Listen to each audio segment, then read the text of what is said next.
وداعيا إلى الله بإذنه وسراجا منيرا. أما بعد فقد قال الله تعالى في كلامه المجيد وفرقانه الحميد: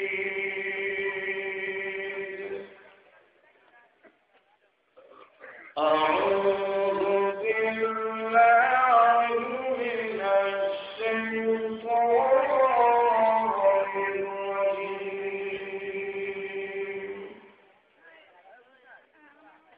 بسم الله الرحمن الرحيم.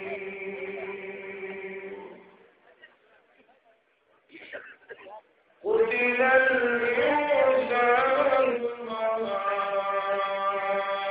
أكفره من أي شيء خلقه من نطفة خلقه فقدره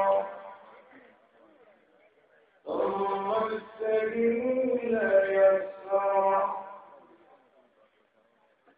عن أبي هريرة رضي الله عنه قال: قال رسول الله صلى الله عليه وسلم لرجل وهو يعظه: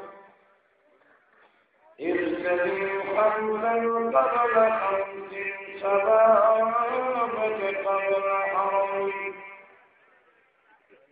وصحتك قبل سقمك، وغناك قبل فقرك، وقرابك قبل شغلك، وحياتك قبل موتك. صدق الله العظيم وصدق رسوله النبي الكريم صلى الله على سيدنا محمد وعلى آله وأصحابه وسلم. صلى الله على سيدنا مولانا محمد وعلى آله وأصحابه. بلغ العلا بكماله كشف الدجى بجماله حسنت جميع خصاله. صلوا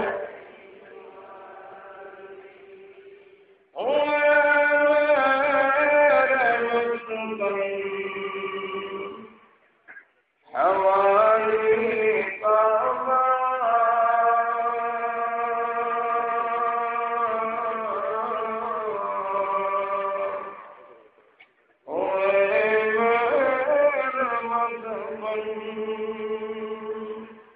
ديار المدينة بكماله كشف الدجى بجماله حسنت جميع خصاله. صلوا عليه.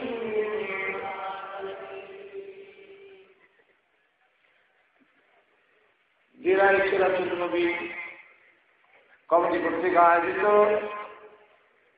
আজকের ঐতিহাসিক মহাসম্মেলনের শ্রদ্ধাভাজন সভাপতি দামাত বরকাতুহু মুআজ্জিল মুকাররম উলামায়ে কেরাম উপস্থিত সমবেত সর্বস্তরের প্রান্তীয় মুসলমান ভাইরা, পর্দার অন্তরালে অবস্থানরত অত্যন্ত শ্রদ্ধেয় মহোদয়, মহান আল্লাহ পাকের দরবারে অসংখ্য অগণিত শুকর আদায় করছি, যিনি অত্যন্ত দয়া করে আজকের এই মহাসম্মেলনে আমাদেরকে শরীক হওয়ার তৌফিক দান করেছেন। এই জন্য কালিমাতুশ শুকর আদায় করছি, আলহামদুলিল্লাহ। আমি আপনাদের সামনে পবিত্র কোরআন শরীফের সূরাতুল আবাসের কয়েকখানা আয়াত কারিমা তেলাওয়াত করেছি। রাসূল করিম সাল্লাল্লাহু আলাইহি ওয়াসাল্লামের অসংখ্য হাদিস থেকে একখানা হাদিস পাঠ করেছি। কোরআনের আয়াত রাসূলের হাদিসকে সামনে রেখে আমি আপনাদের সামনে যে বিষয়টা তুলে ধরতে চাই, এই আয়াতগুলোর মধ্যে আল্লাহ রাব্বুল আলামিন মানুষের প্রতি যে আল্লাহ খুব ক্ষুব্ধ, খুব রাগ, খুব গুসা, এই জিনিসটা তুলে ধরছে। কেন? যে মানুষ সবচেয়ে বেশি নিমক হারাম। কি হারাম? নিমক হারাম কারা বলছে? পার্থিকে বলে নিমক করবি, নিমক দ্বারা নুন খায় আমি বলতাম ভাঙিয়া,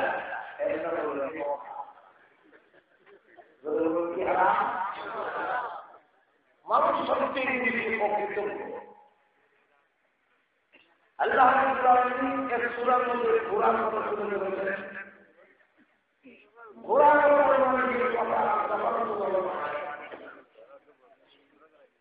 কিন্তু মানুষ তার মালিকের অবাধিত। এই জন্য আল্লাহ রাব্বুল আলামিন বলেন,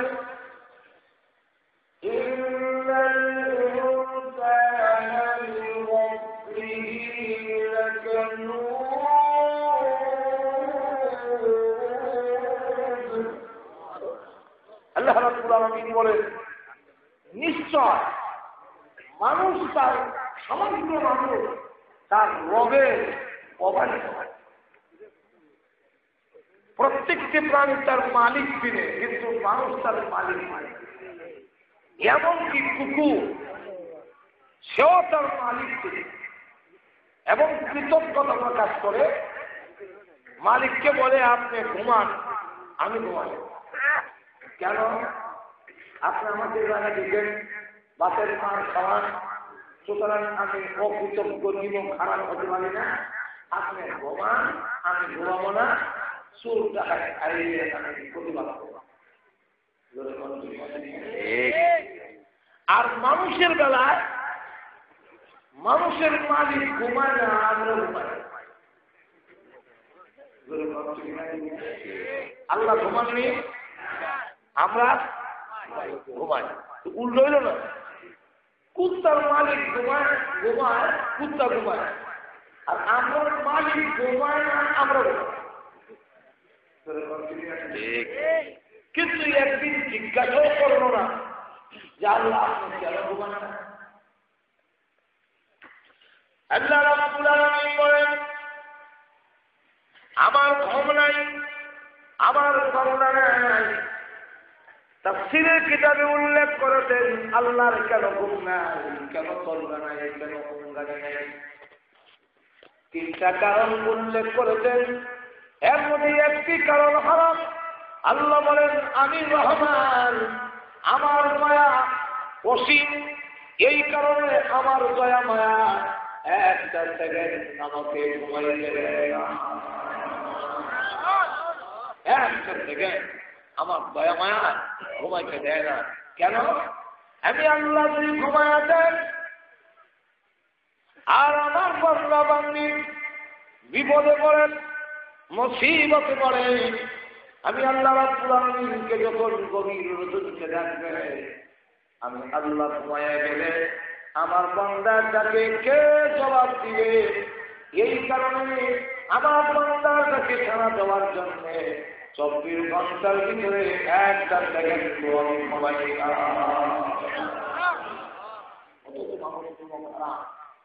আল্লাহ ডাক শোনার জন্য ঘুমান না, আর মানুষ আল্লাহকে ডাক না দিয়া বাবার দরবারে যাবে। বাবার দরবারে গিয়া কাঁদে, বাবা তোমার দরবারে কেউ ফিরে না। ঠিক না? আমি তুমি তাহলে আল্লাহকে আল্লাহ তোর রসুল দিয়া গেলেন আল্লাহ গাইয়া রসুল একজন খাদারে দিয়া গেলেন রসুল ও হকি লইয়া রসুল একজন আবার কি রসুল একজন পাইয়া আবার দুটোর সাথে লোক আছে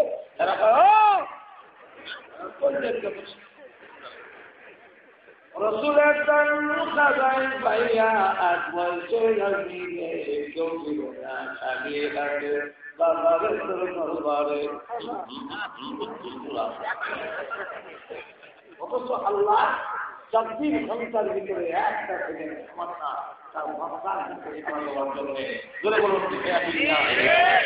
সে বলার দরকার ছিল আল্লাহ তোমার দরবারে কেউ ফিরে না খালি হাতে। আর বাবার দরবারে এইভাবেও বলা যেত বাবা তোমার দরবারে মাটির আনকি লইয়া দৌড়াদৌড়ি করে আর একটু যদি কম করে কিনা সুখ করে কিন্তু দেখা গেল আমার স্বার্থে জিনিসটি খারাপ। আল্লাহ রাব্বুল আলামিন আমার তেলাওয়াতকৃত আয়াতের মধ্যে ওই কথাটাই তুলে ধরতে চান। এখন আসুন এই বিষয়টা যে মানুষ সবচেয়ে বেশি খারাপ। আল্লাহ বলেন তোকে কোন শয়তানে আমার কাছ থেকে ধোঁকা দিয়ে ওই জায়গায় দিল বাবা তোমার দরবারে কেউ ফিরে দেখাই হবে এই কথা বলার জন্য কোন জিনিসে আমার কাছ থেকে সরাই দিল। আল্লাহ নিজে এক আয়াতে জিজ্ঞাসা করেন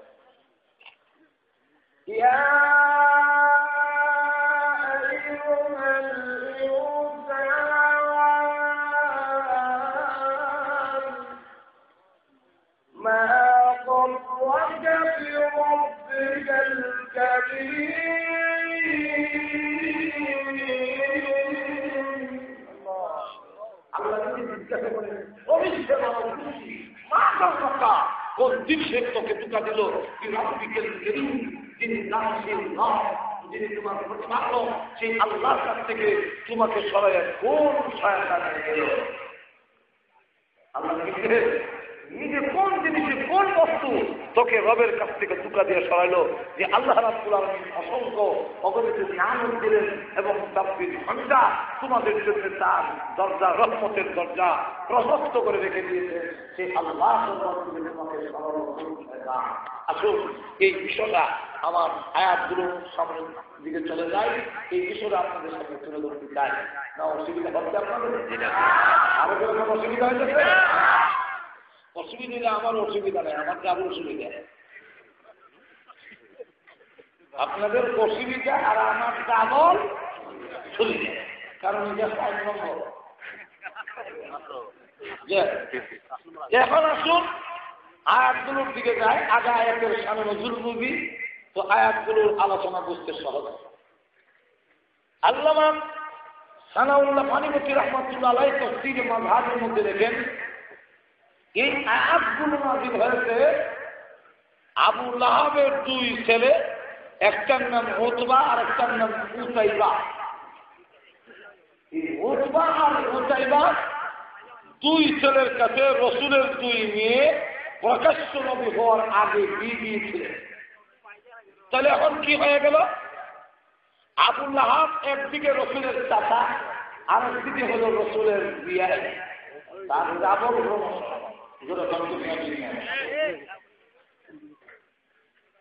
আবু লাহাবকে আল্লাহ রাব্বুল আলামিন 3টা নিয়ামত দিয়েছেন। কয়টা? 1 নম্বর হলো সুন্দর, নারী পুরুষ সুন্দর হওয়া। এটা কি নিজস্ব ক্ষমতার ভিতরে আছে না আল্লাহ দেওয়া? আরো চিৎকার দিয়া বলুন। আমরা যারা নাকি নাক সেবা মলম লাগাইয়া টানলে নাক শুভ।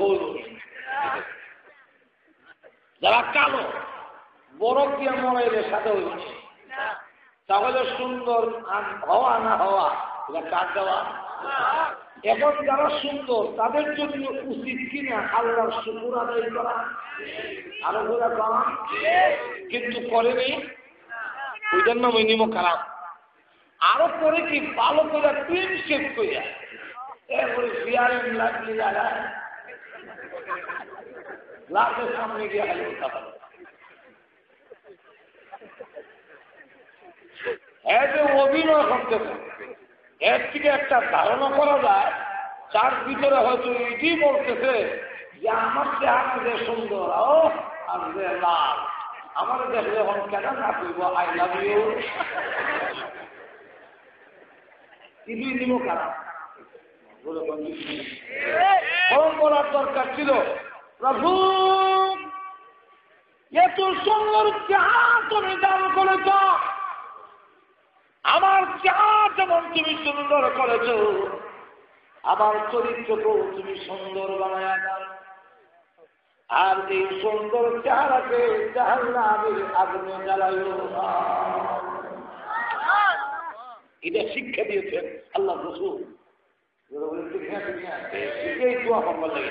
কিন্তু এটা না করে আরবি উল্টা আই লাভ ইউ। যত বেশি সুন্দরী অত বেশি ব্যবহার এবং বেহায়া।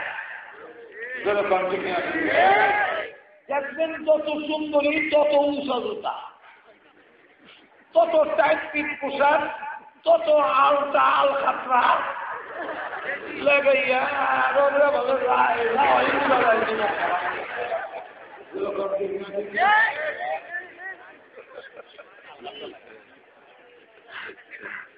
আবুল লাহাবকে আল্লাহ সুন্দর বানাইয়াছে, সেই কারণে তাকে তাকে আবুল লাহাব।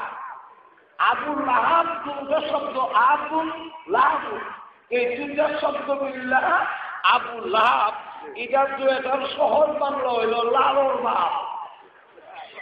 কে লাভ? আর লোকেরা নামে কাছে মিলিয়ে কি নাম করছে? লালের বাপ। লাল এই জন্য লালের বাপ। আমরা তো শিখে দেখবেন নামে কাজে একটারও মিল নেই। আমার এলাকায় একটা আছে টিকির লাগান খালা, কিন্তু তার নাম লাল শাহ বাবা। লাল শাহ অথচ তার নাম হচ্ছে খালা। আমাদের দেশে গিয়ে দেখবেন যারা সুন্নত নাই হ্যাঁ বেশি সুন্নত নাই যা বেশি হ্যাঁ বেশি সুন্নি, যে রোজা রাখা না হ্যাঁ বেশি পালা। সব কাজে উল্টা হতা যাক পত্রিকা যাওয়ার টাইম নেই। এখন আবুল লাহাব খুব সুন্দর, আল্লাহর কৃতজ্ঞতা প্রকাশ করার কথা। দুই নম্বর হল ধন সম্পদ হওয়া না হওয়া, ধনী হওয়া না হওয়া, এটা কি মানুষের হাতে? আল্লাহর হাতে। ধন সম্পদ ইজ্জত এটা কিন্তু কোনো বীরের হাতে নয়। আমাদের দেশে অনেকে জওয়ানবাদী গেলে, আত্মসী গেলে, তারপরে রাজাবাদীর কাছে গেলে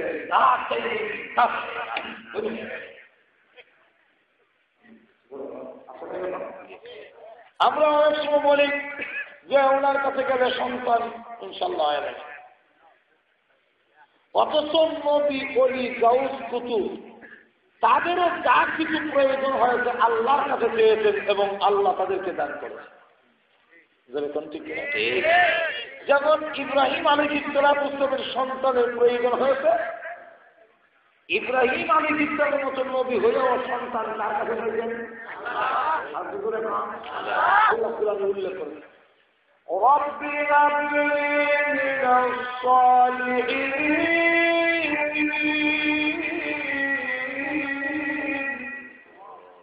আল্লাহ তুমি নেককার সন্তান দান করো। আল্লাহ আমার জবাব দিচ্ছেন। আল্লাহ কি বলেন? فَبَشَّرْنَاهُ بِغُلَامٍ حَلِيمٍ।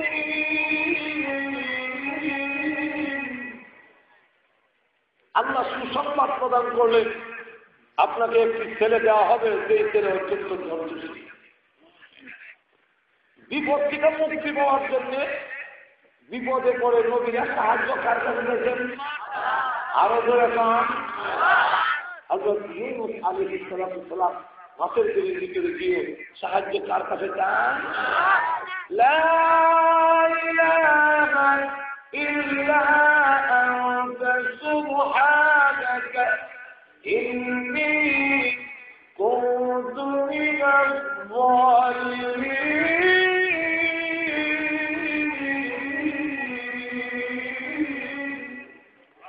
তিনিও আল্লাহর সাথে সাহায্য দেখলেন। আল্লাহ বিপদ থেকে উদ্ধার করার ক্ষমতা একমাত্র তোমার কাছে। কিন্তু আমরা কই করেছি, আমরা মনে হরি হিসাবে দিলাম। ধন সম্পদ বেশি হওয়া না হওয়া এটা বুদ্ধির বলে হয়। আমাদের দেশে অনেক মানুষ খুব বেশি বুদ্ধি আছে, আরেক গ্রামে বুদ্ধি বিক্রি করে, কিন্তু নিজের করে সহজ। আপনাদের এলাকায় নাই? আমার এলাকা আরেক গ্রামে বুদ্ধি বেছে, উনি গ্রামের সন্তান। আর আল্লাহ রাব্বুল আলামিন গ্রামের অনেক এমন সন্তান আছে এমনি লেখাপড়া জানে না, কিন্তু বেল দিয়া চললে কুকির মুক্তারও শুনতে দিতে পারে।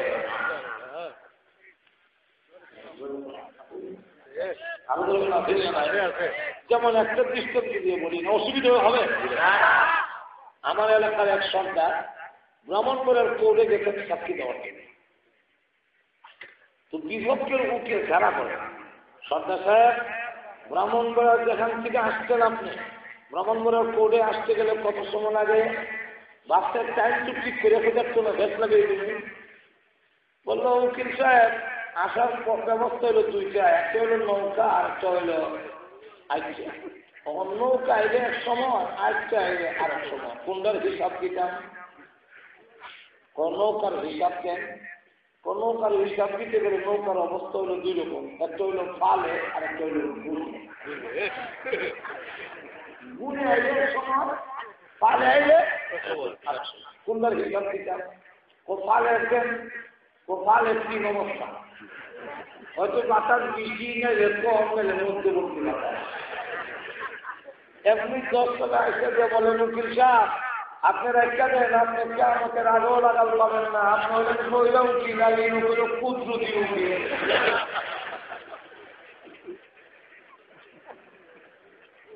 এরা লোকটাইন্য বুদ্ধিজীবী। আবার আমাদের দেশের কিছু জাতীয় বুদ্ধিজীবী আছে যারা বুদ্ধি গ্রামে গ্রামে বেছে না, এরা আবার বুদ্ধি বিক্রি করে আরেক দেশে। এখন ঠিক না, ওই বুদ্ধিজীবীরা তাদের প্রমাণ দিয়ে তাদের সর্বশক্তি প্রয়োগ করে আল্লাহ এবং রাসূলের বিরুদ্ধে তারা প্রয়োগ করে, ব্যয় করে। ধরে বলেন ঠিক না ঠিক না? আরেক দেশে বুদ্ধি বিক্রি করে টাকা কামাই করে, কিন্তু নিজের ঘরে খাওয়ার নাই। তাহলে বোঝা গেল বুদ্ধির বলে ধনী হয় না। আর অনেক মানুষ আছে ভালো বুদ্ধি নেই, 100 টাকা অবধি পারে না, কিন্তু জীবনের খ্যাত বেশি। অনেক মানুষ আছে পরিশ্রম করে কিন্তু ধনী হয় না, অনেক মানুষ আছে পরিশ্রম কম করে ধনী হয়ে যায়। অনেক মানুষ আছে দেখা যায় যে তার অবস্থাটা এইরকম, লেখাপড়া জানে না কিন্তু ধন সম্পদ বুঝতে পারে। আর আরেক বেলা তাদের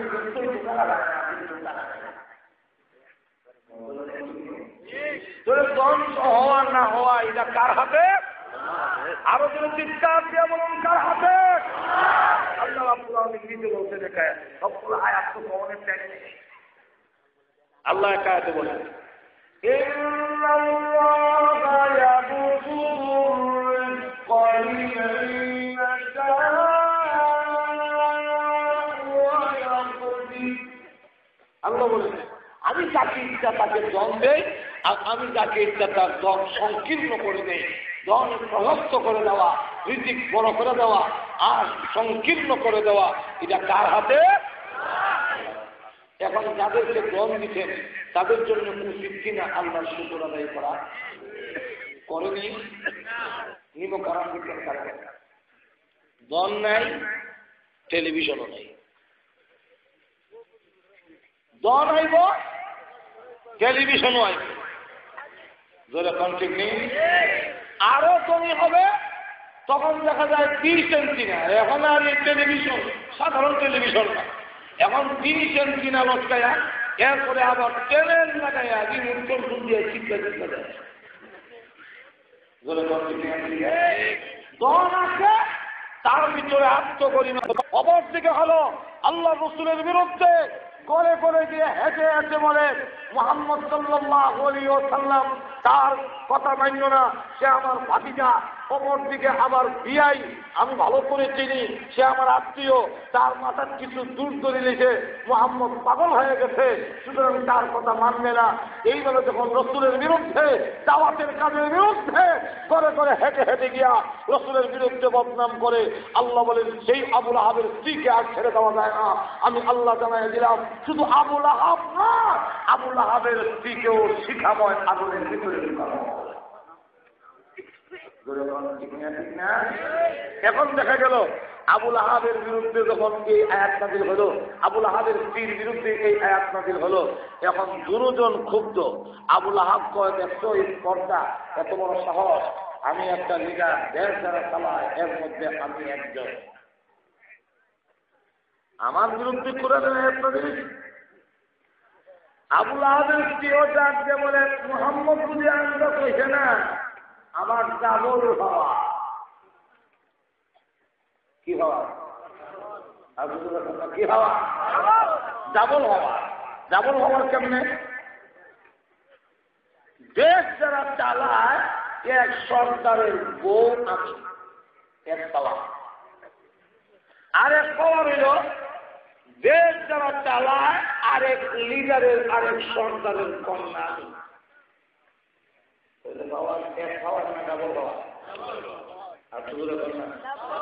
ডাবল হওয়া। আমার বিরুদ্ধে আপনাদের হয়েছে, এখন দেখা দেওয়া হবে, মুহাম্মদ বুঝবে আমার কেমন হওয়া, এক্ষণে দেখাবো। আর আল্লাহ রসুল সাল্লাল্লাহু আলাইহি ওয়াসাল্লামের বিরুদ্ধে পাগল বলে যত অপপ্রচার করে, রসুল কাজকে বলেন আল্লাহ আমার বিরুদ্ধে ঘরে ঘরে হেঁটে হেঁটে গিয়া পাগল প্রচার করতেছে। আল্লাহ কাজকে বলেন আপনি ঘাবড়ায়েন না, বদনামের কারণে আপনার যদি বদনাম করে এতে রাগ হওয়ার কিছু নাই। কেউ যদি বদনাম করে 3টা লাভ হয়। যেরকম কটা লাভ? একটা লাভ হলো যে বদনাম করলো আপনার গুণা দিয়া তার কাজ হয়ে লাভ হচ্ছে না। 2 নম্বর হলো বদনাম করার মাধ্যমে প্রচার হয়। আরো যেরকম কি হয়? প্রচার হয়। 3 নম্বর তো হইল যে বদনাম করার কারণে আপনি সুজা পথে চলবার সুযোগ হয়। আর যখন দূর করি না থাকলে আল্লাহ পুরানি আল্লাহ রসুলকে আপনার কোন কারণ নাই, আপনার বিরুদ্ধে যে অপপ্রচার করে নবী গো ঈদে আপনার প্রচার হয়ে যাবে। আল্লাহর নবী রাহমাতুল লিল আলামিনের বিরুদ্ধে করে করে হেঁটে হেঁটে যখন গিয়ে বলে, তখন বড় বড় গরিব লোকেরা, সাধারণ লোকেরা বলে মুহাম্মদ যদি পাগল হবে নেতা নেত্রীরা কেন লেগেছে? এতে বোঝা যায় উনি সাধারণ লোক নয়, উনি সাধারণ পাগল না, পাগল বড় পাগল।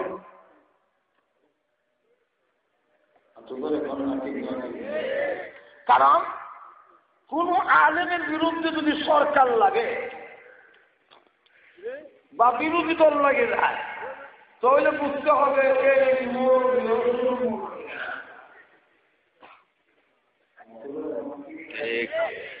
আমার বিরুদ্ধে লাগবে না, লাগলে লাগবো শাইখুল হাদিস আল্লামা আজিজুল হক। এমন বড় আলেমের সাথে শাইখুল হাদিস আল্লামা আজিজুল হক সাহেবকে গ্রেফতার করলো। ওই জায়গায় গ্রেফতার করছেন না? এমনি দেখতে দেখা গেছে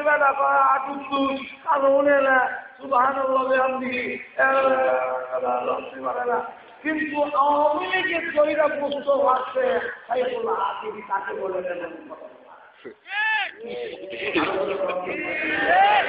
কারণ শাইখুল হাদিসকে যদি গ্রেফতার না করতো তাহলে আওয়ামী লীগকে ক্ষমতার থেকে কেউ অত সহজে নামানো সম্ভব ছিল না।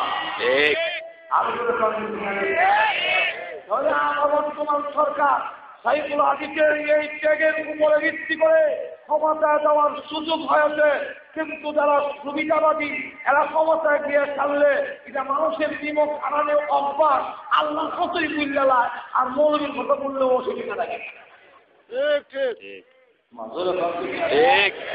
তখন দেখা যায় এটা ভুলে যায়। কিন্তু দেখা গেল অবস্থাটা এইরকম, সাধারণ লোকেরা হয় যদি পাগল হবে তাহলে বড় বড় নেতা নেত্রীরা লোক এলো তাহলে বোঝা যায় যে পাগলও সাধারণ পাগল না, অনেক বড় পাগল হবে, চলে একটু পাগলটা দেখেই।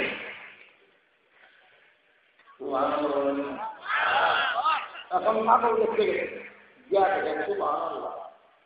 কেমন সুন্দর চেহারার লোক পাগল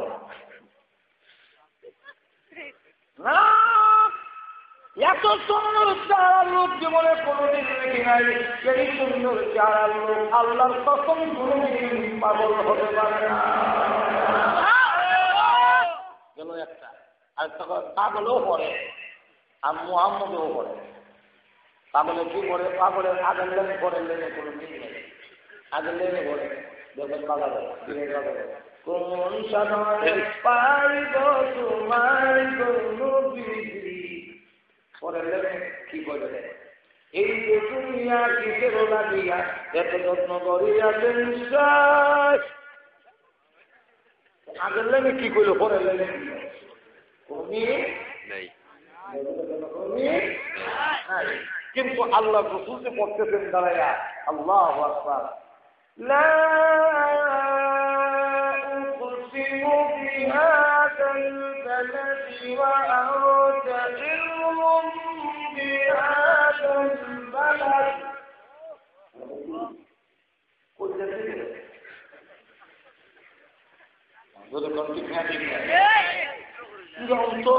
এরকম তো শুনছি না।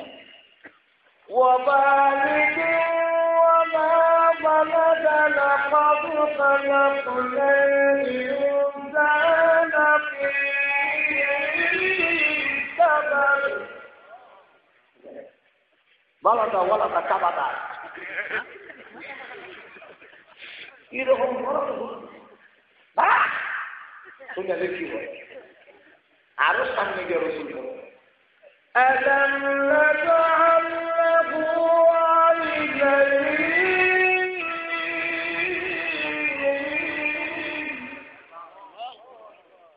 তোমরা যারা আমলের হালাত ছিল বলো দেখি তোমাদের দুইটা চোখ কে বানাই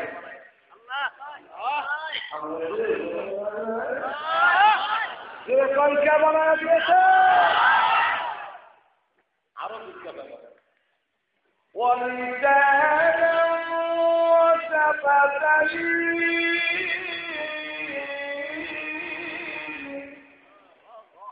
তোমাদের মুখের ভিতরে যে জিহ্বা, এই জিহ্বা কে দিয়েছেন?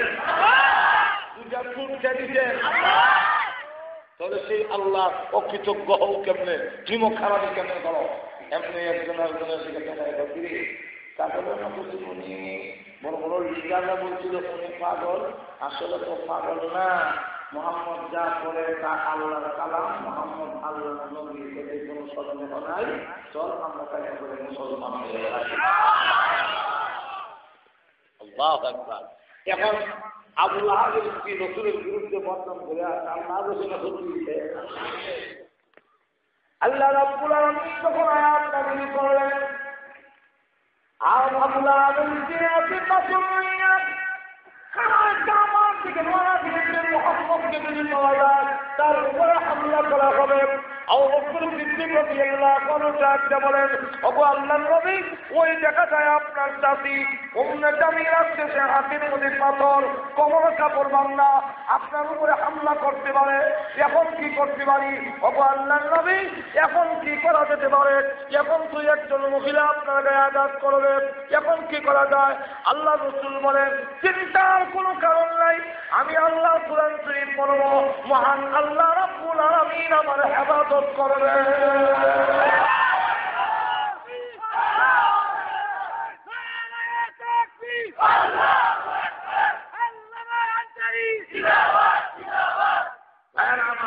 এখন আবু বকর সিদ্দিক বলেন আমি কি রসুল পড়তে চাই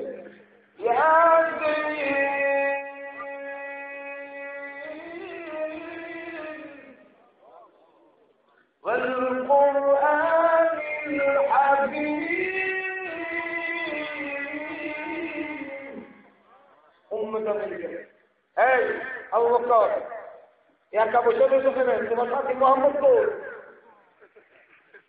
সুবহানাল্লাহ বললেন না। আবু বকর সিদ্দিক বলেন আমি দেখি আমার পাশে রাসূল বসে কুরআন তেলাওয়াত করতেছেন, সে আমাকে জিজ্ঞাসা করে তোমার সাথে মোহাম্মদ কই? তাহলে তো বোঝা যায় দেখে না যখন আমি চলে যাচ্ছি। উম্মে জামিল অঙ্কি দিয়ে চলে গেল। বাক্যটা বালা কপালটা বালা পাইলাম না। আমার বিরুদ্ধে কোরআন আয়াত নাযিল হওয়ার মজাটা বুঝাই দিলাম। আবু বকর সিদ্দিক বলেন আমিও বললাম না, আমি দেখি তুই চলে গেলে।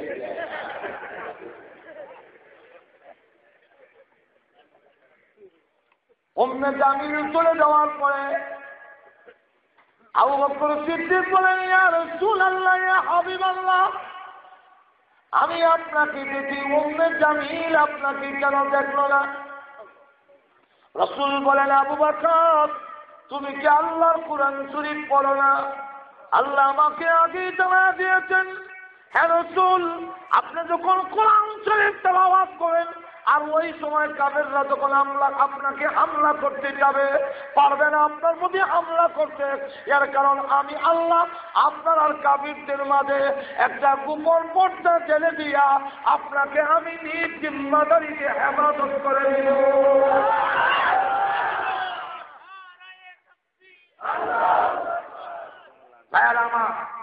আজকে দেখা যায় যে তকলিফ চলছে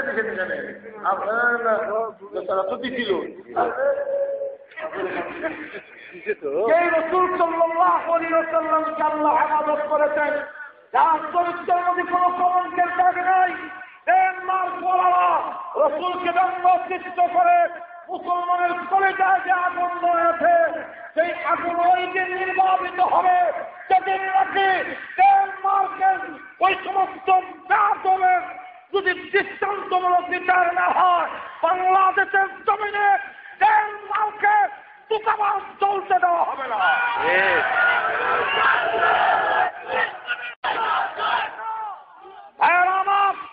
বর্তমান সরকারকে আমরা জানাই দিতে চাই, সাইফুল আজিজ প্রকাশ্য ঘোষণা দিয়েছেন কিসের জোট যদি রাসূলের ইত্তেফাক চললে ডেনমার্ক ওয়ালাদের কাছে বিচারের দাবি না করা হয়, তার পাশ্চাত্য ভোগ করতেই হবে। বলেন ঠিক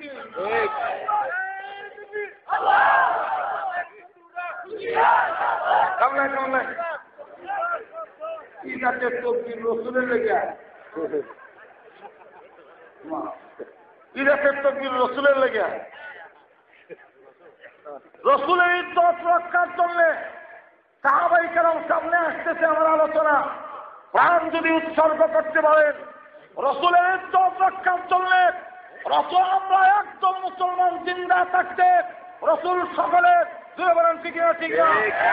শুধু আমার রাসূল না, এদেশে যারা আওয়ামী লীগ করে, যারা বিএনপি করে, যারা জাতীয়বাদী করে, যেই কোনো পার্টি করো, রাসূলের সকলের তুলে বলেন ঠিক না? আমরা কোনো ধর্মযাজকের বিরুদ্ধে, আমরা কোনোদিন কোনো ধর্মের তিনি নাকি ধর্মগুরু আছেন, তিনি নাকি তাদের ধর্ম হুজুর আছেন, যাদের বিরুদ্ধে আমাদের কোনো আলেমা কথামূলক কোনো কথা বলেছে? আরো ধরে কান বাক স্বাধীনতার নামে যদি এটা দিলে বাক স্বাধীনতা, তার একটা বছর মাইয়া বলে আমার স্বর মারানোর স্বাধীনতা।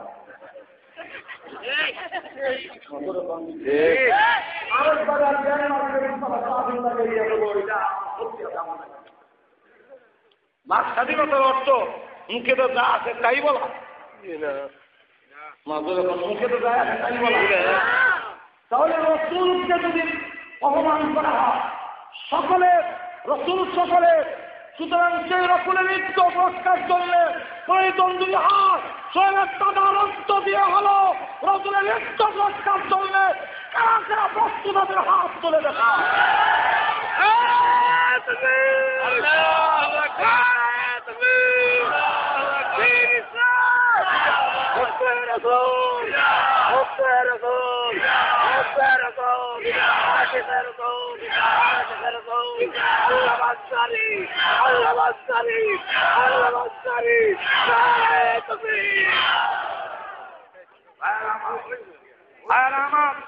এই জন্য আমি আজকে সুস্পষ্ট করে বলে দিতে চাই, বাংলাদেশে তারা এতদিন পর্যন্ত এদেশের কওমি আলিম উলামাকে এই দেশে ইংলিশ ভাই, বাংলা ভাই, আরবি ভাই, আরবি ভাই মাদুর এখন ঠিক নেই, বাংলা ভাই হাফ বাংলা, এই হাফ বাংলা আর আরবি ভাই এই দুই জায়গায় খেলা করছেন। ইংলিশ ভাই আমার হক করবা ঠিক ইংলিশ বাইরে আইবার লেগে একটা হক করো না,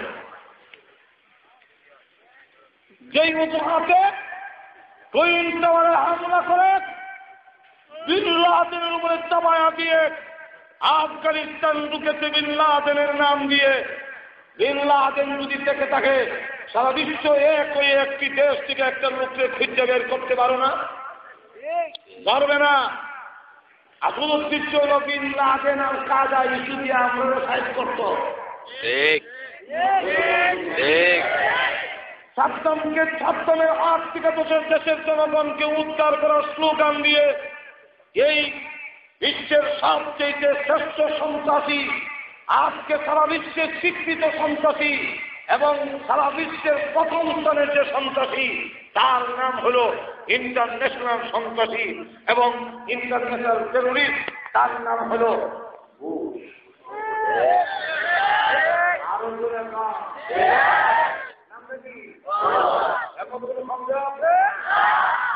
সেই সাদ্দামের হাত থেকে দেশের জনগণের অধিকার আদায় করার নামে আজকে ইরাকের জমিনকে তামা বানায় দেওয়া হচ্ছে। আজকের ইরাকের মসজিদ মাদ্রাসার কোরআন একদম নিরাপদ নয়, শিশু নারী কেউ আজকে নিরাপদ নয়। এই উদাহাতে যেভাবে ইরাক ছিল ঠিক তেমনিভাবে বাংলাদেশও ঢুকতে চেয়েছিল। একটা ইস্যুর আগে এটা দিচ্ছে বাংলা ভাই, ওই আরবি ভাই, তোমরা পারবে না, আমাদের লাগবে পর্যন্ত কই হইলে। কিন্তু এই দেশের হক্কানি ওলামায়ে কেরাম, এই দেশের অনেক এখনো আল্লাহ একত্ববাদের বিশ্বাসী, আল্লাহ সত্যিকারের আসে, রসুলেরা আসে, এখনো আছেন বাংলাদেশের জমিনে। তাদের দুয়ার বরকতে বাংলাদেশে সেই ইংলিশ বাইরে আসার রাস্তাটা আল্লাহ বন্ধ করে দিচ্ছে। আব্দুর রহমান আর বাংলা ভাই গ্রেফতারের মাধ্যমে এই কথাটা আজকে সুস্পষ্ট হয়ে গেছে যে এই শেখ আব্দুর রহমান, বাংলা ভাই, আর্মি ভাই যে এরা একটাও কওমি মাদ্রাসা করেন না, কোনো আলেম না, কোনো মোল্লা না, এবং কওমি মাদ্রাসার সাথে তাদের কোনো সম্পর্ক নাই। যেমনকি এই সমস্ত লোকেরা ইমাম আবু হানিফাকে কাফের ফতোয়া দিয়েছে, যারা নাকি আলামি মাযহাব মানে না, শাফি মানে না, হাম্বলি মানে না, মালিকি মানে না, এরা মুরব্বি মানে না। এই জাতীয় বেয়াদবদের দ্বারাই হুমা মারার মাধ্যমে দেশে ইসলাম কায়েম করার ষড়যন্ত্র করতে পারে। আরো করে কম দিকে আছে যাক, আসুক সামনের দিকে যাই। না অসুবিধা হইতেছে আপনারা? আমার যাবার অসুবিধা হইতেছে বলে আসুন সামনের দিকে যাই। এখন দেখা গেল এই অবস্থা আল্লাহু আকবার, আল্লাহ রাসূল সাল্লাল্লাহু আলাইহি ওয়াসাল্লামের কাছে যে মাত্র গেল আবুল আহাবের প্রতি মনে আছে তো না? আরো মনে আছে তো? আবুল আহাবও খুব খুশি, আমি এত বড় লিডার,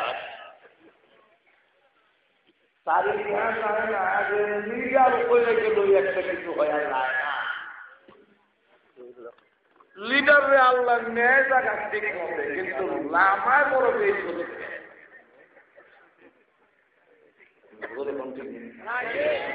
নমুখকে নিচে কি মূল্য করে চূড়ান্ত পর্যায়ে নিচ্ছে নেওয়ার পরে আমি আল্লাহ আল্লাহ তুই আল্লাহ নমুদের মনা খেলা মশা ঢুকাইয়া জুতাটা পাইয়া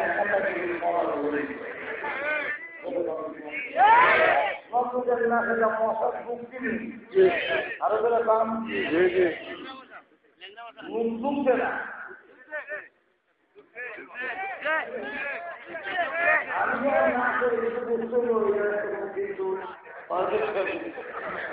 নাকে আবার মশা ঢুকবো কেমনে? নাকের উপরে চুল আসেনি, নাকের উপরে চুল আসেনি, কিন্তু নাকের ভিতরে চুল আসেনি। নাকের ভিতরে চুল কেন? কিভাবে জাল মান করে রাখছে, এর মধ্যে আবার আডা লাগা রাখছে নাকের ভিতরে দিয়ে। এদিকে মশা ঢুকতে গেলে চুলের মধ্যে ইংরেজি লাগায় যেন মশা লাগে।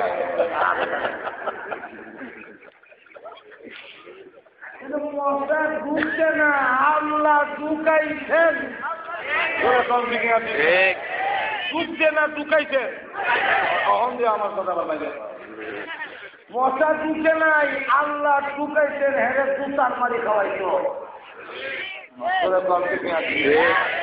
আর আমার চলে এখন আসুন সামনের দিকে যাই। এত মনে করছে কি যেন একটা হয়ে গেছি আমি, নেতা আমার বিরুদ্ধে আপনার হয়ে গেল। তার দুই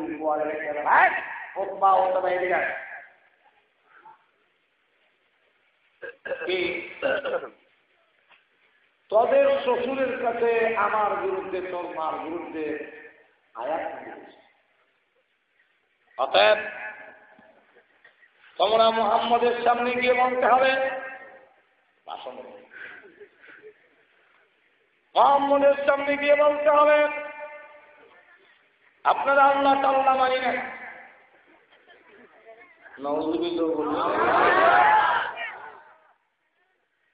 দুই নম্বর হলো এই মুহূর্তে মুহাম্মদের মেয়েকে তালাক দিয়ে আসতে হবে। যদি না দাও তাহলে আমি মনে করব তোমরা আমার বিদ্রোহী অবাধ্য সন্তান। আর আমার অবাধ্য হলে আমি তো ধনী লোক, বুঝো আমার সম্পত্তিতে বঞ্চিত হবে।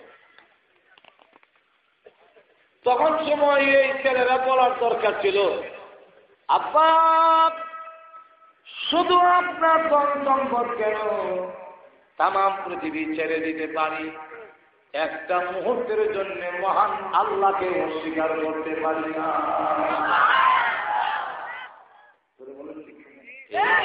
যে আল্লাহ রাব্বুল আলামিন আমাকে তুচ্ছ নাপাক পানি দিয়ে সৃষ্টি করেছেন,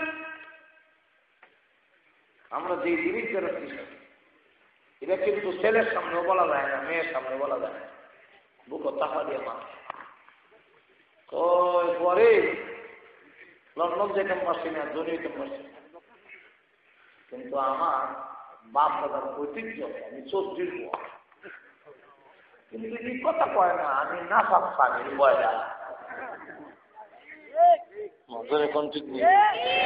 কোন জিনিসের দ্বারা তৈরি এটা কয় না, কিন্তু সবজির হুয়া, সৈয়দের হুয়া, মুঘল সম্রাট, এগুলা কয়। আমরা এমন একটি বস্তুর দ্বারা সৃষ্টি যা মুখে উচ্চারণ করতে লজ্জা বোধ হয়, এবং দুধের কেজিও 30 টাকা বিক্রি যায়, কিন্তু আমি যে এই জিনিসের দ্বারা তৈরি 30 পয়সা দেওয়া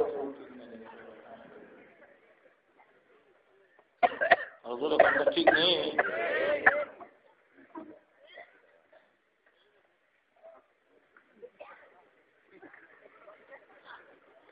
ভাইয়ের আমার এখন দেখা গেল যে আল্লাহ আমাকে মৌনাপাত পানি দিয়ে সৃষ্টি করলেন, যে আল্লাহ আমাকে মার পেটের ভিতরে খাওয়ানোর ব্যবস্থা করলেন, যে আল্লাহ আমি মার পেট থেকে পৃথিবীতে আসার আগে দুধ প্যাকেট করে আমার মার মুখে পৌঁছে দিলেন, এগুলা কে করেছে? সেই আল্লাহকে আমি অস্বীকার করতে পারি? আবু লাহাবের ছেলেরা বলার দরকার ছিল প্রয়োজনে শুধু আপনার সম্পত্তি কেন তাম পৃথিবী ছেড়ে দিতে পারি, কিন্তু একটা মুহূর্তের জন্য মহান আল্লাহকে ছেড়ে দিতে পারি না। যেভাবে অনেক সাহাবীরা বলেছেন মা আপনাকে ছেড়ে দিতে পারি, আপনাকে ছেড়ে দিতে পারি, এমনকি তামাম পৃথিবী আমি ছেড়ে দিতে পারি। আল্লাহর কসম করে বলি, একটি মুহূর্তের জন্য আল্লাহ এবং তার রাসূল ছাড়তে রাজি না। এমন ঘটনা একটা দুইটা না, অসংখ্য অগণিত ঘটনা আছে। মা খানা পিনা ছেড়ে দিয়েছে। প্রথম বলেছে ছেলে রে, মুহাম্মদের দরবার ছেড়ে দিয়ে চলে আয়। ছেলে ডাক দেওয়ার মা না গো, আমি আল্লাহ অনেক অনুরোধ করে দেখেন, মা কিছুতেই মানতে রাজি না। ছেলে রে, তুই যদি মুহাম্মদের দরবারে না ছাড়স, আমি আমার খানা পিনা বন্ধ করো। আমি খানা পিনা বন্ধ করলাম, আর খাবো না। এই অবস্থায় আমি মরব। ছেলে কি করবেন? কোন বিধান তিনি জানেন না। এখন কি করা যেতে পারে? আরে না ছাড়বো নাকি আল্লাহ রাসূল ছেড়ে দিব? কাকে ছাড়বো তা তো আমার বিধান জানা নাই। নিজে নিজে সিদ্ধান্ত নিলেন। ওই সিদ্ধান্ত আমার কানে কানে গিয়ে বললেন, মা মা গো, আর কষ্ট করলেন না তোমার।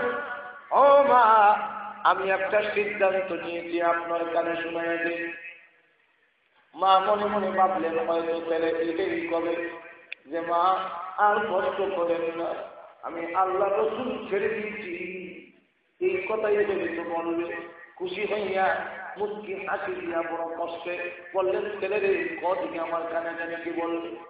আপনি ছেড়ে যাচ্ছেন মা, আমি সিদ্ধান্ত নিয়েছি, আমি আল্লাহ রাসূল না ছাড়ার কারণে আপনি যদি না খাইয়া মরেন, মৃত্যু হয়, এমন সিস্টেম যদি তাকে বাবা আল্লাহ আপনাকে আমার দুনিয়াতে পাঠায়, আবারও যদি আপনার মরণ হয়, আল্লাহ আবার আপনাকে দুনিয়াতে পাঠায়, এমনি করে 100 বার যদি আপনার মরণ হয় না, আল্লাহর কসম একদিন মুহূর্তের জন্য আল্লাহ রাসূল বলি আমি ছাড়ব। মা কয় আমি ভাবলাম কি আর দেখুন, আমি ভাবছিলাম দেবো ছেলে অন্য থাকতো না, ওইখানে মনে ভাব না।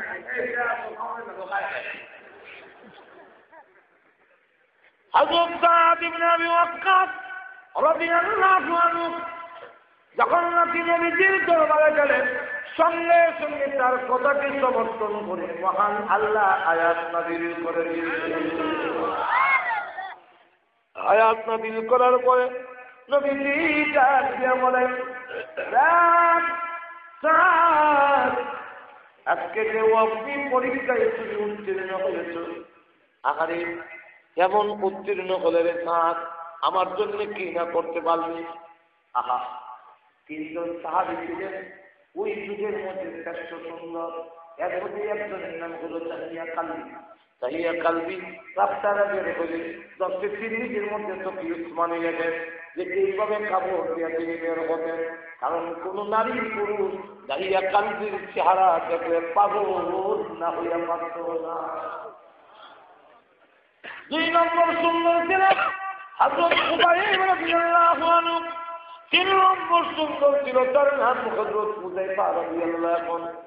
কাফেররা হযরত হুযায়ফাকে ধরে ফেলেছে। এখন মসজিদ বাদশার সামনে নেওয়ার পরে বাদশা ডাক দিয়ে বলে, কি বলে, কত যুবক দেখেছি, অনেক হুযায়ফা তোর মতো এমন সুন্দর যুবক কোনোদিন দেখিনি।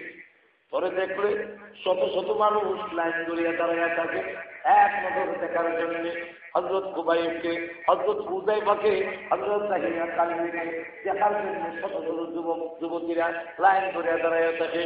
কি হবে?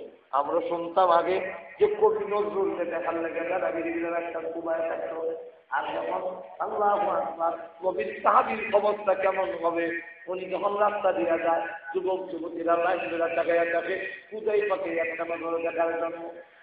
হুযায়ফা, এমন সুন্দর যুবক হইয়া তুই কেন গেলে মুহাম্মদকে মারার জন্য? তোকে তো অনুসরণ করার জন্য শত শত যুবক যুবতী পাগল, তুই কেন গেলে মুহাম্মদকে মানতে? মুহাম্মদ ছেড়ে দেয়। হযরত হুযায়ফা আসতে বলেন, এ মুশরিক বাদশা, তুই আমাকে দেখে এত মুগ্ধ হয়ে গেলে, কিন্তু আমার বিশ্বনবী রাহমাতুল লিল আলামিনকে যদি একটা নজর দেখতে তাদের ব্যবসা তাহলে তুমি বলাই না লেগে পড়ে যায়। তখন বুঝি তুই এক কাজ কর, তোর মতো যুবক কেমন সুন্দর যুবক আমার দেখে বড় মহব্বত লাগছে, তুই যদি মহব্বত ইসলাম ছেড়ে দিয়ে চলে আসো, তোর এই মুহূর্তে আমার অর্ধেক রাজত্ব লিখে দিলে। উনি জানতে তুমি অর্ধেক রাজত্ব দিবা। আর আমার রসুল বলেছেন আমি যদি ঈমান নিয়ে পৃথিবীর থেকে বিদায় হতে পারি তাহলে এই পৃথিবীর 10টা পৃথিবীর সমান নিছও একটা জান্নাত দাঁড়ান। এখন আমি কোনটা নিতাম, তোমারটা নিতাম না রসুলেরটা নিতাম? দেখ আমার সুন্দর মেয়ে আছে, আমরা দেশের যুবকরা লন্ডনে কন্যা পাইলে দাড়িওয়ালা যুবক সাইজ করে না।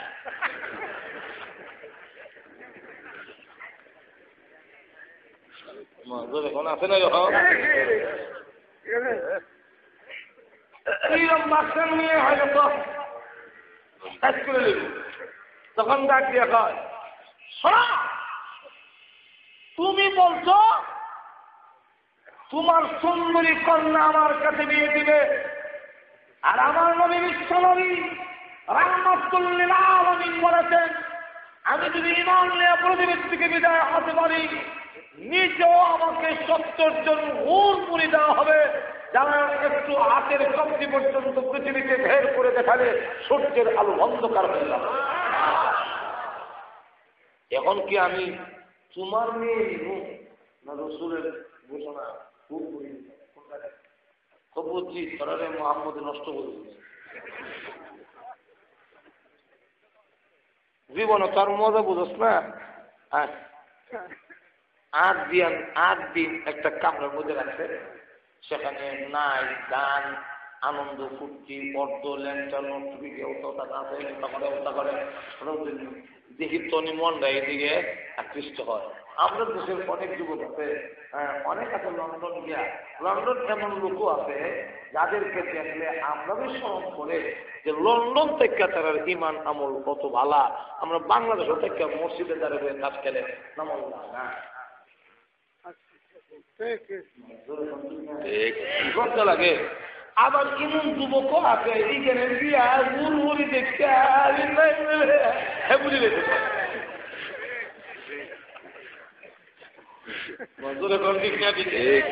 কোথা দেখা ব্যাগের কথা মন নাই, সব ভুলে গেছে। এখন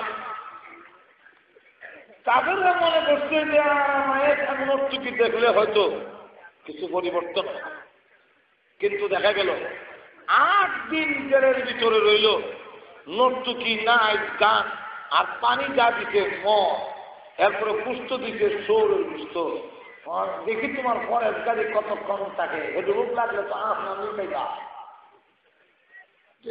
নবী সাহাবী ডাক দিয়ে বলেন তোমরা যখন পরীক্ষা করতে চাও আমিও দেখায় দিতে চাই মরণ হতে পারে, কিন্তু হারাম বস্তু আমি মোটেই স্পর্শ করব না। 8 দিন কেমন রইল, হয়তো নামাজে আন্না হয়, সাহাবীরা তো কোরআন শরীফ পড়লে পেট পুড়ে দিত, খাওয়ান না হয় না। আমরা তো গান পাইলে আল্লাহর রহমতে আমরা পেট পুড়ে না খাইল। সন্ধ্যার সময় গিয়া বইছি ভদরের রাত পর্যন্ত আর নাই, আমি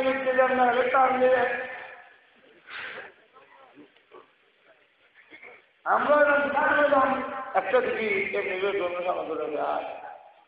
ঢাকার থেকে আসবার সময় পাশের স্কুলে বলছে অহংকার যন্ত্রণা এর গান নিজে চলে যাচ্ছে, আর একবারও বন্ধ করে বন্ধ করে না, এটা আত্মার খোরাক।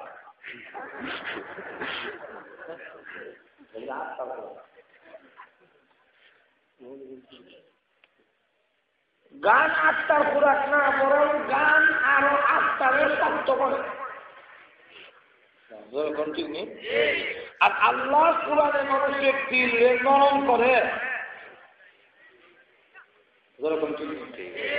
গানে যে শক্ত করে এরকম আমি গান গাড়ি দেখে ফেলেছি ও তাহলে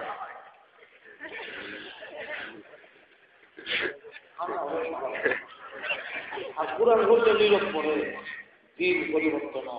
আর গান গানে দেখা যায় ওমা ওয়া যদি দেখি গানের তালে বলে দেখবেন ঠেঙ্গাটা এক জায়গা দিয়ে দেখি বসে না দিল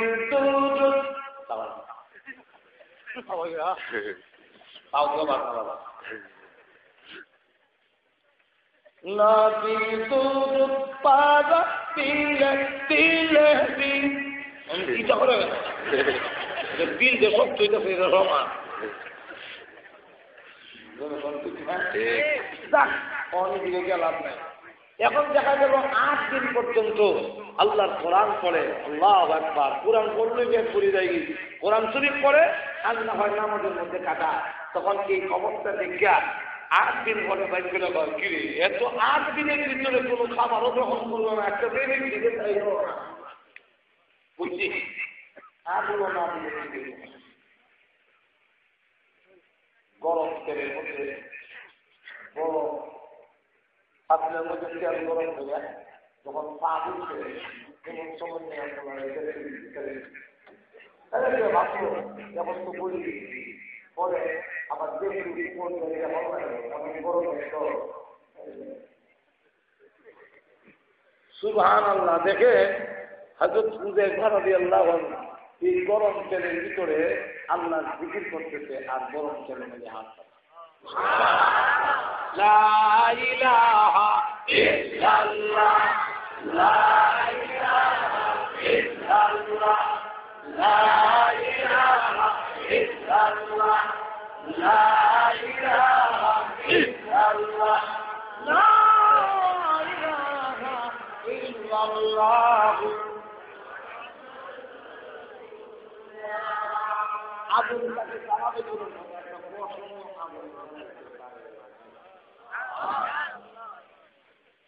এমন ঘটনা অনেক, কিন্তু দেখা গেল আল্লাহু আকবার আবু লাহাবের 2 মুয়া ওসমান উতাইবা বাবার কথা মানতে গিয়া দাঁড়ায় গেল রসুলের সামনে। তাফসীরে মাযহারিতে লেখে আমার সামনে গিয়ে রসুলের সামনে দাঁড়ায় বলেন, হে মুহাম্মদ সাল্লাল্লাহু, আমি রাসূলের সামনে বলতেছি আর রাসূল সাল্লাল্লাহু আলাইহি ওয়াসাল্লাম, হে মুহাম্মদ আপনার আল্লাহ তাআলা মানি না, মানলে আমার মুখের মধ্যে হিজরত লাগি। দুনিয়ার নূরের আকাশ আল্লাহকে অস্বীকার করেছে। আপনার আল্লাহ মানি না, আপনার মেয়েকে তালাক দিলাম।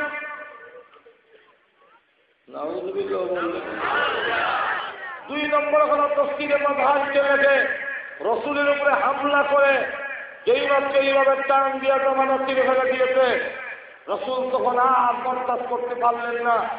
আল্লাহর আকাশের নিচে জমিনের উপরে ওই ব্যক্তি সবচেয়ে নিকৃষ্ট যে নবীর গায়ে হাত লাগাইছে, অথবা নাইবে নবী কোন হক্কানি আলেমের গায়ে যদি হাত লাগায় বা তাকে ইজ্জত করে, তো আকাশের নিচে জমিনের উপরে তার চেয়ে বড় নিকৃষ্ট আর কেউ না।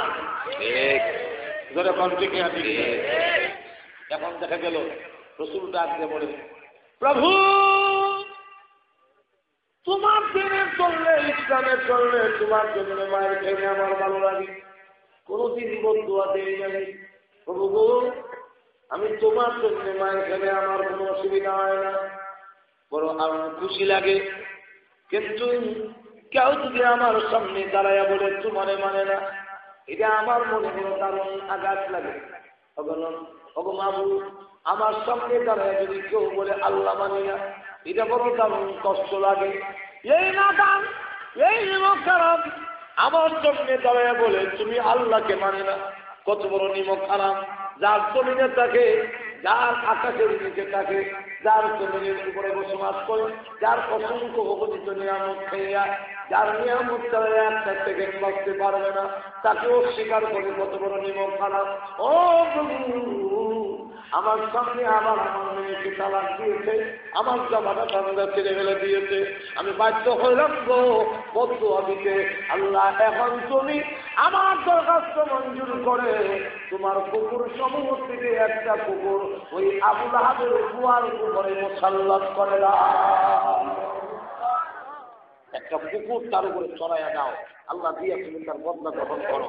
রসুলের জবান থেকে দোয়া হোক বদুয়া হোক বাইরে কবুল বলি এত জোরে কন্যা কবুল জোরে কম ঠিক কত তাড়াতাড়ি কবুল হয়।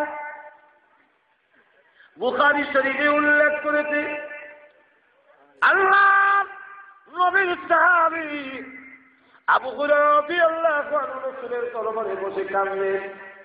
নবীজি জিজ্ঞাসা করেন, আবু হুরায়রা কেন কাঁদো?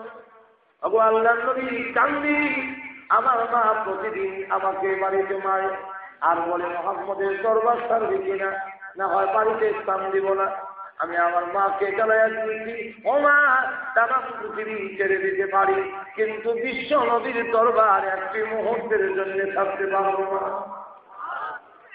আমার মা আমাকে মারে বললাম, কিন্তু আজকে আমার সামনে আপনাকে গালিগালাজ করেছে, আমার কলিজায় বরদাস্ত হয় না। নবী গো, আমাকে যদি মারে আমার বড় আরাম লাগে, অসুবিধা নাই, কিন্তু আমার সামনে আল্লাহ নবীকে যদি কেউ গালি দেয় আমার কলিজায় আগুন লেগে যায়, এই জন্য কান্দি। রাসূল বলেন, এখন কি করা যেতে পারে? হযরত আবু হুরায়রা বলেন, আল্লাহর নবী আপনি একটু হাত তুলে দোয়া করেন, আমার বিশ্বাস আপনি যদি দোয়া করেন, এই দোয়া করলে পরে আমার মা মুসলমান হয়ে যেতে পারে।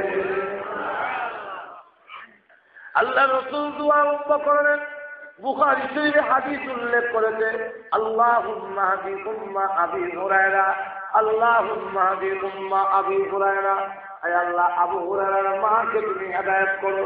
এমনি আবু হুরায়রা রাদিয়াল্লাহু আনহু দৌড় দিয়েছে। সাহাবীরা জিজ্ঞাসা করেন, ওরে আবু হুরায়রা কেন তুমি দৌড় দিলা? আরে তুমি তো দৌড় দাও না কোনোদিন। আবু হুরায়রা ডাকতে বলেন, ও সাহাবীরা ছেড়ে দাও, বাধা দিও না, আমাকে ছেড়ে দাও, আমি তোমাদের দেখতে চাই। আমি আগে বাড়িতে গেলাম না, নবীর দোয়া আমার আগে বাড়িতে পৌঁছে গেছে।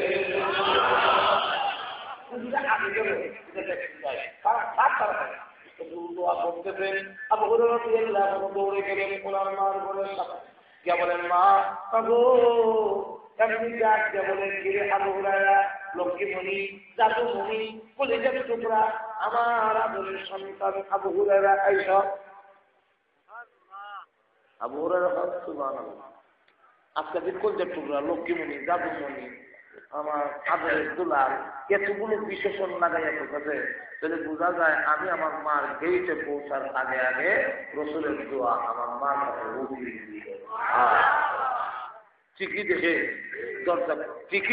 দরজা খোলার পরে আপনার চুল বাইয়া বাইয়া পানি করতেছে। আম্মা আপনার চুল বাইয়া পানি করে খুব গোসল করে আইলাম, তুই যাওয়ার পর থেকে আমার কলজা থেকে বন্ধ না বলছে, খালি জলে পানি দিলাম ঠান্ডা হয় না। আমার মন খালি বলে, যেই নবীর কাছে গিয়ে তুই এত ভালো লেগে, সেই নবী একটা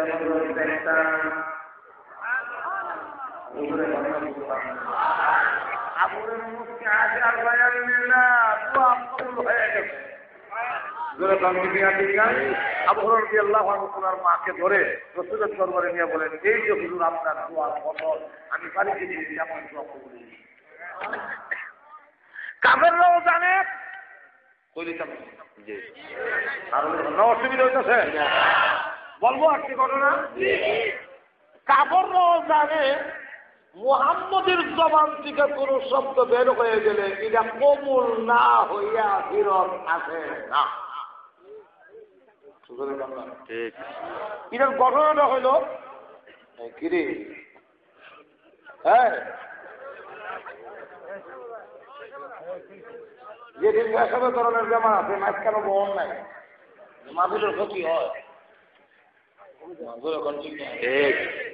এসবের ধরার যদি রূপ থাকে এসবের ধরি না আগুন একটাই দেব, অনেকের একটা মূল্যায়ন পেশাবে করছে, অনেকের কিন্তু আবার অসাধারণ দুর্বল।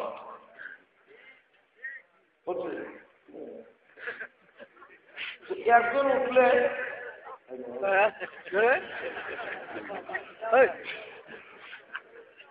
একজন উঠলে আরো তিনজন এইদিকে তার মনোযোগ নষ্ট করে, এতে দেখা যায় পুরা মাহফিলের ক্ষতি এদের মাধ্যমে হয়।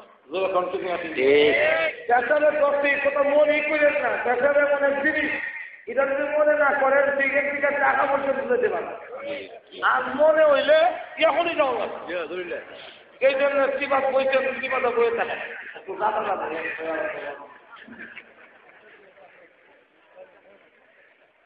না ঘটনাটা কয়ে নাই।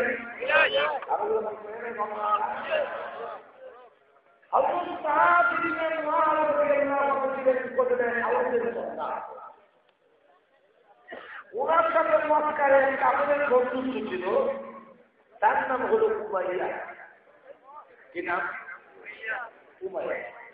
উমাইয়ার সাথে বন্ধুত্ব। এই উমাইয়া একদিন তারা দিনে মুআজ মক্কায় গেছেন, তার বন্ধুর বাড়ি ওই মক্কার কাফের বন্ধু উমাইয়া। আবু জেহেল থেকে জিজ্ঞাসা করে, ও উমাইয়া, তোমার সাথে লোকটাকে? লোকটাকে তো চিনি না। এমনি উনি পরিচয় দেয়, উনি হলেন আমার ফ্রেন্ড, আমার বন্ধু, বাড়ি হলো মদিনা।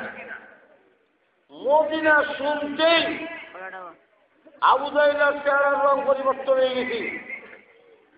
এত বড় স্পর্ধা!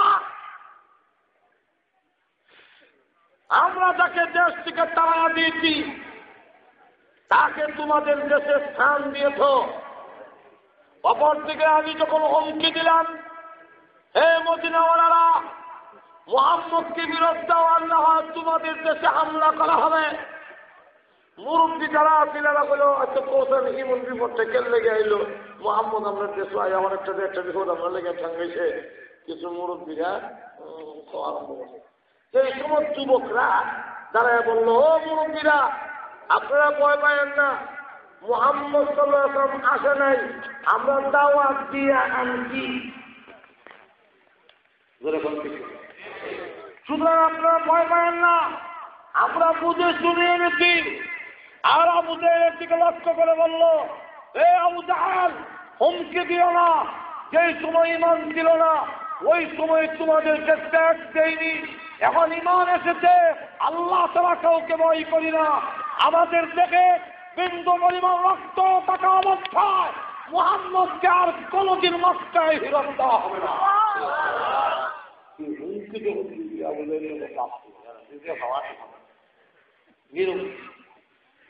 এই যে হুমকিটা দিচ্ছি তুমি না, আমি এত বড় সাহস, আবার মক্কায় বুড়ো, এখন উমাইয়ার সাথে যদি তুমি না হইতে আসলে খল্লা হলাই দিল না। রে তুই কি মনে করছো তো আমি মক্কা এসি বললে তোর ধরে দিবি? যদি আমাকে মক্কাতে কিছু করা হয়, কিছু বলা হয়, তোমরা মক্কাওয়ালারা ব্যবসা করার লাগে সিরিয়া যাওয়ার লাগে মদিনা হইয়া কালকে কি ওই রাস্তাটা বন্ধ করে দেব, আর আমি হাতে মারতাম না, তোমরা বাসে মারতাম। আমাদের করতে হলে কষ্ট সমস্যা, তাকে কিছু করে লাভ। এখন উমাইয়ার দিকে তুই দেখো, এই উমাইয়া, তুই তো আমার বন্ধু। হ্যাঁ, তো একটা কথা শুন, আমি মুহাম্মদ সাল্লাল্লাহু আলাইহি ওয়াসাল্লামের মুবারক থেকে শুনেছি রাসূল বলতেন, তুই উমাইয়ারে মুসলমানরা কাটবে। এই কথা বলতেও উমাইয়ার চেহারা পরিবর্তন হইয়া চোখ বুঝেছে বড়। তার বেগম সবাই জিজ্ঞাসা করে, তোমার যে অবস্থা হইল কেন, দম যে কোনটা বাড়ি ভোগ পাইতেছে না, চোখ বড় হয়ে গেছে, চেহারা পরিবর্তন হয়েছে কেন? আমার মদিনার বন্ধু যে সে বলছে মুহাম্মদের জবান থেকে নাকি বের হয়েছে মুসলমানরা আমার আজাদি দিল। তার কি আসে আর হয় আশ্চর্য ব্যাপার, তুমি আমার নেতা, তুমি তো নেতা না খেতা। কারণ নেতাদেরকে কত হুমকি দিবে মারিলে মুখে চলে মুখ পিছাবল মুখ উড়াইলে মুখ নেতা যদি এগুলো ভয় পায় সে নেতা হতে পারে না, নেতারা এগুলো ভয় পায় না। তোমার বন্ধু বলতে কাটতেও পারে নাও কাটতে পারো, এটার জন্য তোমার মুখটাই হলো কেন এমনি গান দেওয়া হয় দেবা তুই মোহাম্মদ চিনো, মোহাম্মদ কারে পারে ওই সূর্য যেমন সত্য, আকাশ যেমন সত্য, দিন রাত যেমন সত্য, মুহাম্মদের জবান থেকে যা কিছু বের হয় তাও সত্য, মিথ্যা হবে না। এখন চিন্তা করেন কাকারা কি দেখবেন বিশ্ব বাকি এখন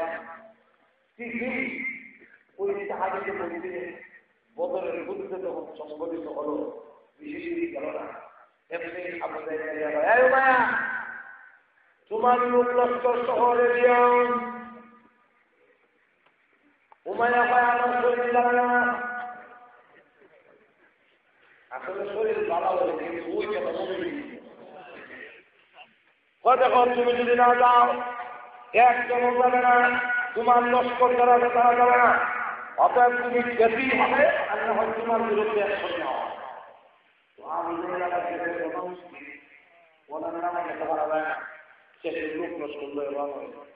যেই মাত্র রোয়ান হয়েছে তার বেগম সরকার শুনে ভাই একটা কথা তোমার বন্ধু দিয়ে একটা কথা বলছিল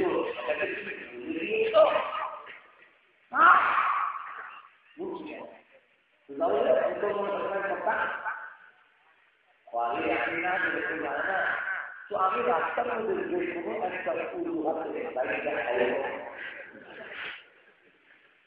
রাস্তার মধ্যে গিয়ে হয় আমার তো দেখাবে তোমরা খুব সামনে যায়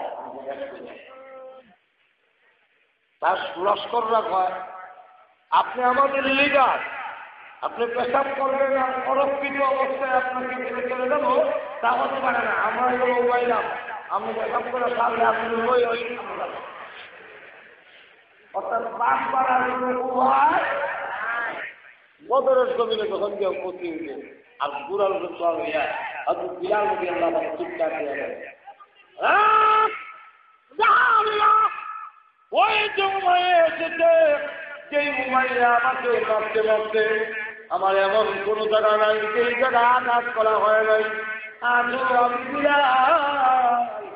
তার কথাকে মনে হইলে আমার উৎসাহবন্দির মধ্যে আমার শরীরে খবর হয় ওই উমাইয়া যদি বদরের জমিনের দিকে খালি দিল আমি বিলালের কলিজা ঠান্ডা হবে। আল্লাহ রাসূল বলেন তোমরা কিছু করতে হবে না, আমার কাছে তারা আসতে না, আর একটা বর্ষা আমার দাও, আমি জীবনে কিছু বসি না, ওই যে লাড়ির মধ্যে যে লোয়া লাগাই না কি করবো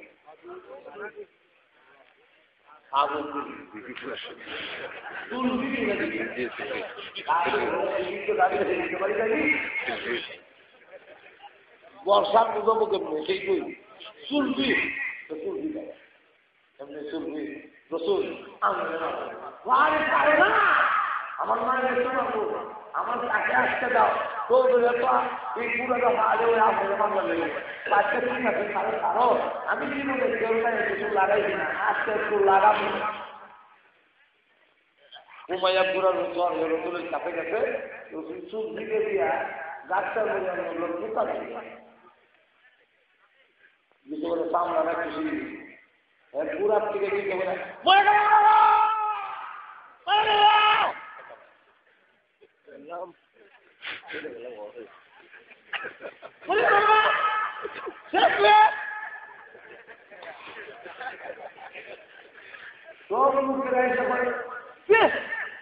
তুমি একটা নেতা একটা লিডার আর সামলাটা মাত্র শিখবে এতে কিভাবে শিক্ষা তখন ওদের ডাক দেখো তোমরা তো দেখো সামলা শিখবে আমি একটা বুঝির নেতা কত প্রকার অভিজ্ঞ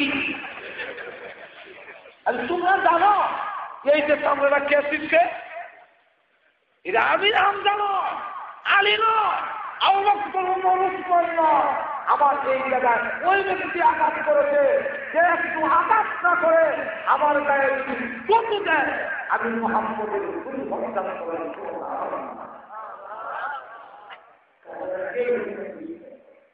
আল্লাহ আকবার। তো রাসূল বলতো যেমন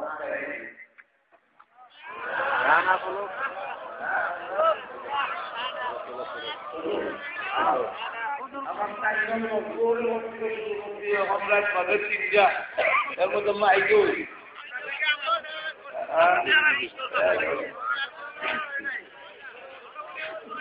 আচ্ছা রাখতে লাগে না বলে দেয় সামনের দিকে যাই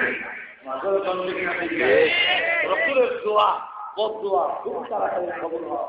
আল্লাহ রসুল দোয়া করে, আল্লাহ আল্লাহ দুইটা উমর থেকে একটা উমরে ইসলামে দাও।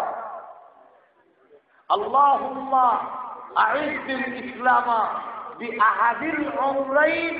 আল্লাহ দুইটা উমর থেকে একটা উমর দে আল্লাহ।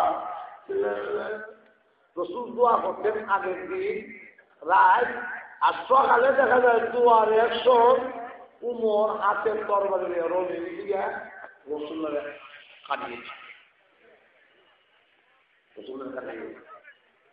দোয়া করতে মুসলমান হচ্ছে তখন কোনটা রাখতে হবে।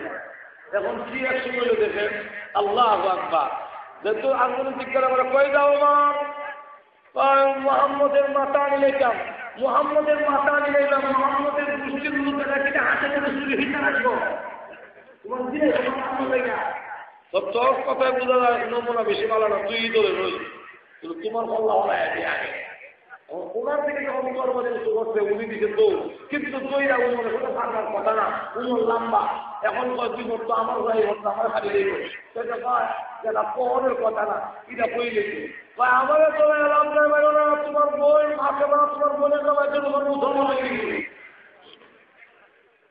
এরা সামলাও কোথায় নাকি বুঝলে এমনি কত তুই যা ঠিক করে এই সময় উমরের বই উমরের বোন আর বোনের নামায় তারা দরজা বন্ধ করে আমাদের খাবার দিয়ে আমার কাছে পুরো শরীর করে দরজা দিয়ে করে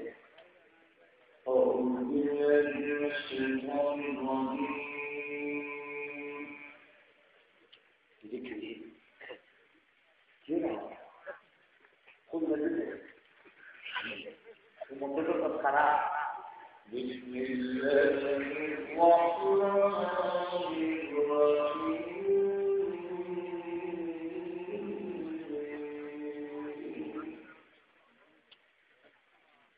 কোন জন্মদিন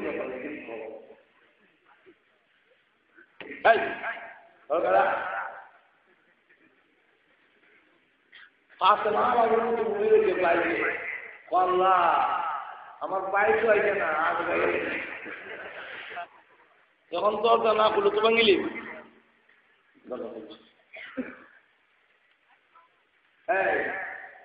মনের জানায় শুরু করতে চর আর সাপ দাপড়া দিয়ে আল্লাহ আমারও তো চোর দিত না কাটিয়ে বেড়ে উনি যে সরকার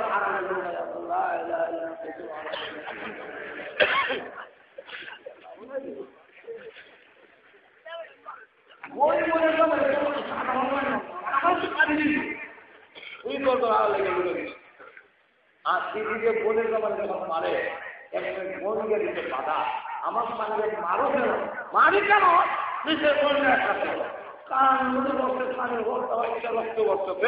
এমনি ডাক দেওয়া হয়। ইমান এমন এক জিনিস যেটার মধ্যে যত কাজ করে কত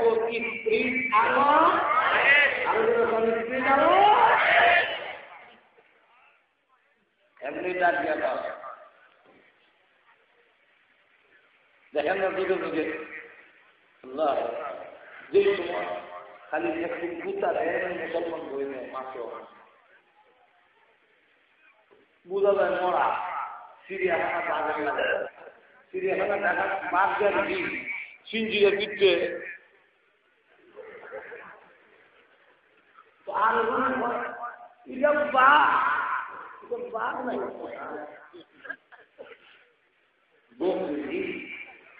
বাঘের কিছু মানুষ গেল বলে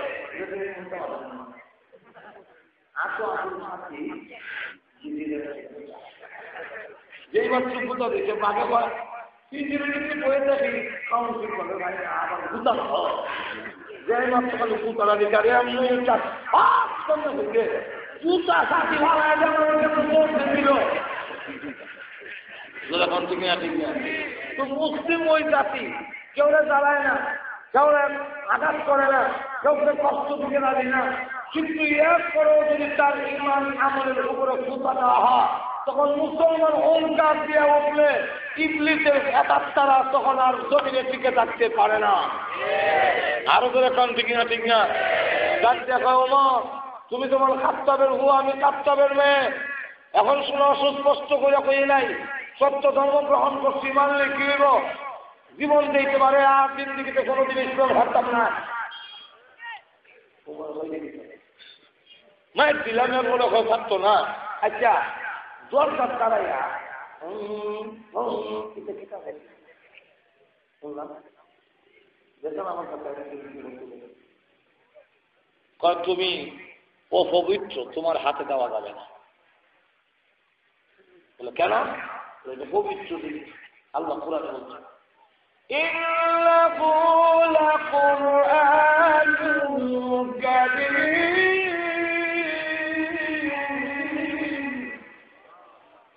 ফী কিতাবিন মাকনুন লা ইয়ামাসসুহু ইল্লাল মুতাহহারুন।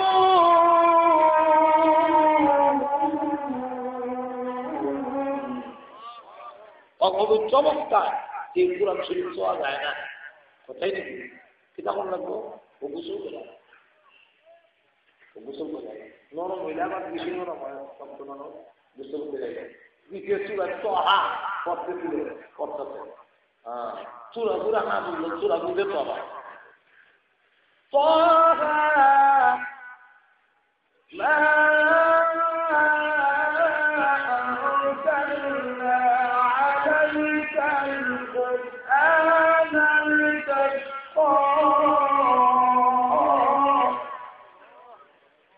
আজকের মধ্যে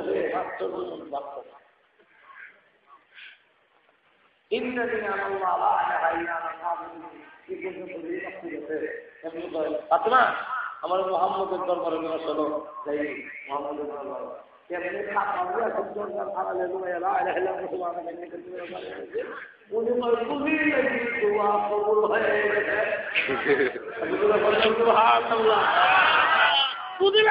আমার আর মারবে না। তোমার দোয়া কবুল হয়ে গেছে, দোয়া কবুল হয়ে গেছে। এমনি এখন সুযোগ করছে আমি আগে যাই। কত রজনীতে আমি বিশ্বনবীকে বলতে শুনেছি আল্লাহুম্মা আইজ্জিল ইসলাম বিল আহাদিল উমরাইন, দুইটা ওমর থেকে একটা ওমরকে আল্লাহ তাই ইসলামের ভিতরে এনে দাও। আমার মনে হয় হেকামের হুয়া ওমর অর্থাৎ আবু জাহেল তার বেলায় দোয়া কবুল হয়নি। তুমি খাত্তাবের হুয়া ওমরের বেলায় রাসূলের গত রাত্রির দোয়া কবুল হয়নি।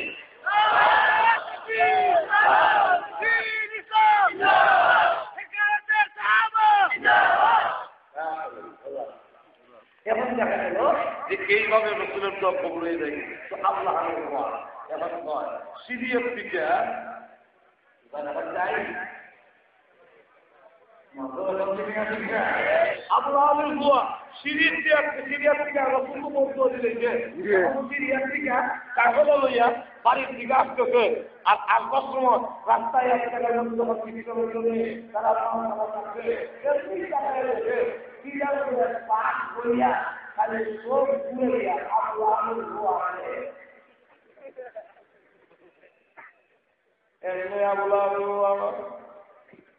আমার সাথীরা আমার ভয় কি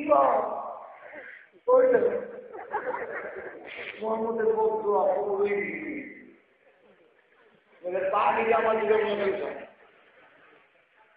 বড় ফুটাইছে। মোহাম্মদ তো বলছিল কুকুর সমূহ থেকে একটা কুকুর দিয়ে হিংস প্রাণী।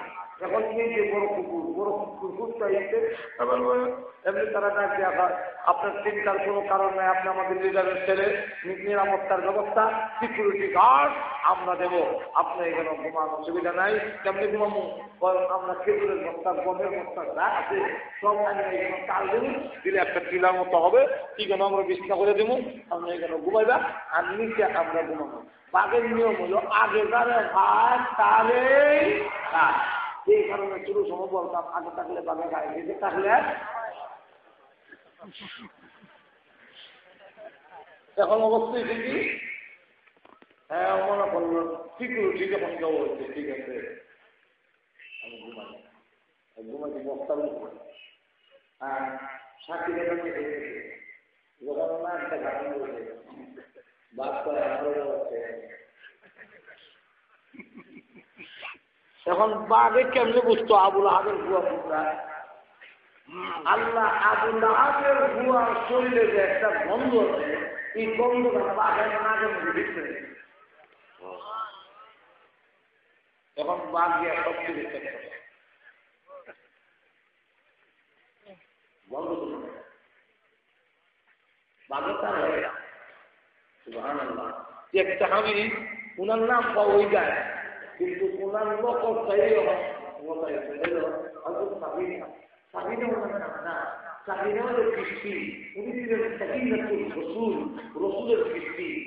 উনি রসুল ওই আলগিটা ভার করে নিত, খাল ফুল পাইলে সামনে আলগি দিত, এখন এই খবরটা হযরত সাকিনা রাদিয়াল্লাহু আনহা এক পাহাড়ের কাছে যেতেছেন, আর একটা বাঘ সামনে বসে ওই রাস্তাতে হতে গিয়েছে হয়ে গেল।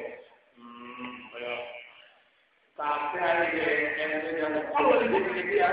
দুই